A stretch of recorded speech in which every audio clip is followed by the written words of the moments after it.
এবারের ঈদুল ফিতরে দেশের সবচেয়ে বড় জামাত হয়েছে দিনাজপুরের গৌর-এ শহীদ বড় ময়দানে। প্রায় ৪ লাখ মুসল্লি অংশ নেয় ঐতিহাসিক এই মাঠে, যেখানে দিনাজপুর ছাড়াও অন্যান্য জেলার হাজারো ধর্মপ্রাণ মানুষ অংশ নেন। শাকিল মাহমুদের ক্যামেরায় গোলাম নবী দুলালকে সঙ্গে নিয়ে দিনাজপুর থেকে আরো জানাচ্ছেন সাজিদ মুস্তাহিদ।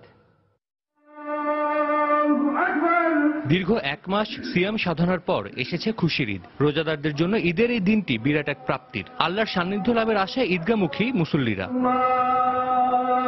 ঈদুল ফিতরের নামাজকে সামনে রেখে দিনাজপুর জেলা শহরের ঐতিহাসিক গৌরে শহীদ বড় ময়দানে নির্মাণ করা হয় উপমহাদেশের সবচেয়ে বড় ঈদগাহ মাঠ, যেখানে একসঙ্গে প্রায় ৫ লক্ষাধিক মুসল্লি ঈদের নামাজ আদায় করতে পারবেন। দেশের সবচেয়ে বড় এই জামাতে অংশ নিতে সকাল থেকে ঈদগাহে মুসল্লিদের ঢল।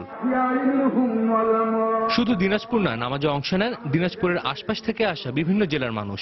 ঈদের বৃহত্তম এই জামাতের নিরাপত্তা দিতে তৎপর ছিল র্যাব, পুলিশ, বিজিবি ও আনসারের সদস্যরা। দেশের বৃহত্তম এই জামাতে অংশ নিতে পেরে আল্লাহর শুকরিয়া আদায় করেন দূর দূরান্ত থেকে আসা মুসল্লিরা। একই সাথে এত বড় জামাত আয়োজন করায় স্থানীয়দের মাঝে ছিল আনন্দের রেশ। সবাইকে ঈদ মোবারক। আমি খুব ভাগ্যবান যে এই মাঠে আমি এত বড় জামাতে আমি নামাজ পড়ছি। এই ঐতিহাসিক জামাত হয় আমরা অত্যন্ত আনন্দিত। আমরা দোয়া করি আল্লাহ রাব্বুল ইজ্জত যেন আজকের আমাদের নামাজ দোয়া খুতবাকে কবুল করেন। ধারণা যারা করা হয়েছিল তার চেয়ে অনেক বেশি মানুষ হয়েছে, আর হয়তো ভবিষ্যতে আরো বেশি মানুষ হবে এখানে। বগুড়া থেকে কাল নাইটে আসি এবং নামাজ পড়ছি, ইনশাল্লাহ খুব খুশি হয়েছি। এইরকম জিনিস যেন প্রতি জেলায় একটা করে বড় ঈদগাহ মাঠ হয়। স্থানীয় সংসদ সদস্য ও ঈদগাহ নির্মাণের মূল উদ্যোক্তা ইকবালুর রহিম জানালেন, আগামীতে বাড়ানো হবে মাঠের আয়তন। শান্তিপূর্ণভাবে এখানে মুসল্লিরা নামাজ আদায় করেছে।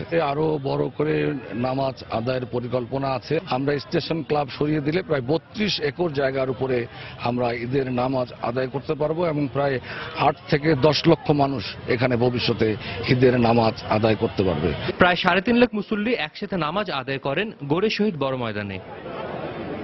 উৎসবের আমেজে দেশের অন্যতম বৃহৎ জামাত অনুষ্ঠিত হলো দিনাজপুরে। স্থানীয়দের প্রত্যাশা, সামনের বছরগুলোতে ছাড়িয়ে যাবে এবারের মুসল্লির সংখ্যা। গৌরে শহীদ বড় ময়দান থেকে সাজিদ মুস্তাহিদ, সময় সংবাদ, দিনাজপুর।